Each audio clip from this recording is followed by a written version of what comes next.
नमस्कार, मैं हूं आशीष त्रिपाठी आपके साथ और फटाफट अंदाज में खबरों पर नजर डालें उससे पहले एक अहम खबर आपको बता दें। इंदौर से जहां फैजान मामले में पुलिस की जांच में एक बड़ा खुलासा हुआ। जांच के दौरान फैजान के मोबाइल में सीबीआई का फर्जी आईडी कार्ड मिला है। पुलिस के मुताबिक फैजान खुद को सीबीआई का अधिकारी बताता था और नाम बदलकर लड़कियों से दोस्ती करता था।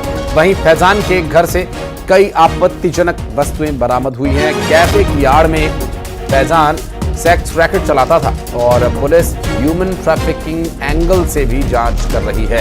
आपको बता दें कि हिंदू जागरण मंच के कार्यकर्ताओं ने फैजान को 3 युवतियों के साथ पकड़ा था और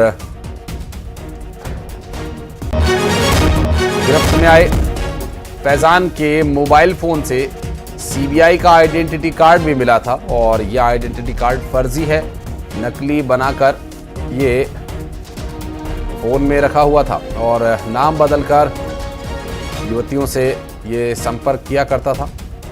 और इस पूरे मामले में एक बड़ा खुलासा हुआ है। और अब जहाँ फैजान की बात करें तो नाम बदलकर ये युवतियों को जहां से मिल लेता था और जांच के दौरान फैजान के मोबाइल से सीबीआई का फर्जी आईडी कार्ड भी मिला। पुलिस के मुताबिक फैजान खुद को सीबीआई का अधिकारी बताता था। और वासु हमारे सहयोगी इस वक्त हमारे साथ जुड़ गए।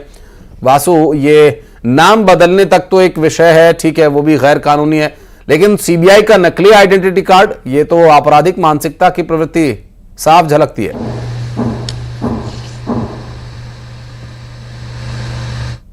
हैरान कर देने वाली हैं, चाहे वो सीबीआई का नकली कार्ड रखने की बात हो या फिर नाम बदलकर कभी मोंटी तो कभी बंटी तो कभी सरदार बनकर लड़कियों से संपर्क करना, उनको बहकाना बरगलाना, ये तमाम सारी जो चीजें हैं वो इस पूरी जांच में सामने आई हैं और पुलिस और विस्तार से जांच कर रही है। पूछताछ इस पूरे मामले को लेकर जारी है। लेकिन इस सबके बीच फैजान के पास से जो आपत्तिजनक सामान बरामद हुआ है, मोबाइल में जिस तरीके का डाटा मिला है, सीबीआई का कार्ड मिला है, इसके अलावा जो वीडियोज निकलकर सामने आए हैं युवतियों के साथ, वो अपने आप में काफी आप चाहे अश्लील कहिए या फिर हैरान कर देने वाले जो वीडियो हैं वो सामने आए हैं। और इन तमाम चीजों की जो पुलिस है वो जांच कर रही है। इसमें ह्यूमन ट्रैफिकिंग का एंगल जो है वो भी सामने आ रहा है। सेक्स रैकेट चलाने की जो बात है वो भी इस पूरे मामले में निकलकर सामने आ रही है। लेकिन बड़ा सवाल यह है कि फैजान के साथ ऐसे कितने और लोग शामिल थे जो न सिर्फ इंदौर बल्कि आसपास के इलाकों और अन्य क्षेत्रों में भी इस तरीके के काम किया करते थे, तो उनकी भी धरपकड़ करना बेहद जरूरी है। और दूसरी चीज इस पूरे मामले में ये भी है कि अब तक इन लोगों ने कितनी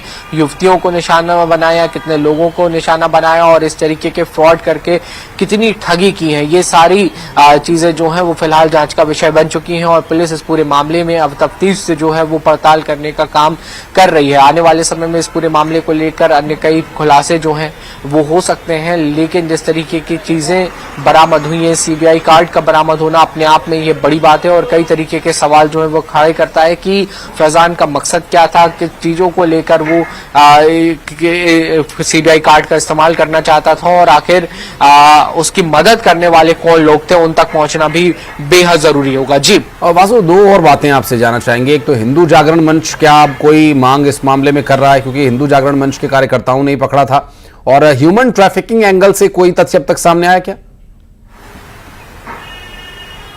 बिल्कुल, देखिए, हिंदू जागरण मंच लगातार इस तरीके के मामले को लेकर सक्रिय रहता है और जब फैजान के इस पूरे फ्रॉड के बारे में जानकारी उन्हें मिली तो रंगे हाथों वहां पर पकड़ने का काम किया गया और पुलिस को इस पूरे मामले में सूचना दी गई। चूंकि हिंदू नामों का इस्तेमाल करके युवतियों को से संपर्क करना, फिर उनको बरगलाना, बहकाना, ये तमाम सारी चीजें जो हैं वो इस पूरे मामले में सामने आ रही हैं।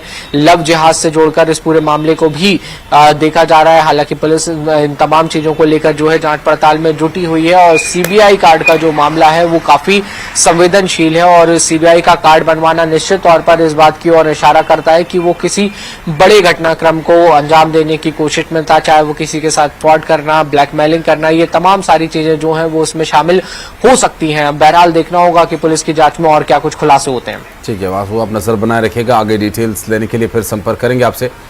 बहुत बहुत शुक्रिया फिलहाल आपका इस पूरे मामले पर जानकारी दर्शकों तक पहुंचाने के लिए। और अब बढ़ते आगे फटाफट अंदाज में 100 बड़ी खबरों पर डालेंगे नजर। शुरुआत करते हैं सुपरफास्ट 100 की। मुरैना में पटाखा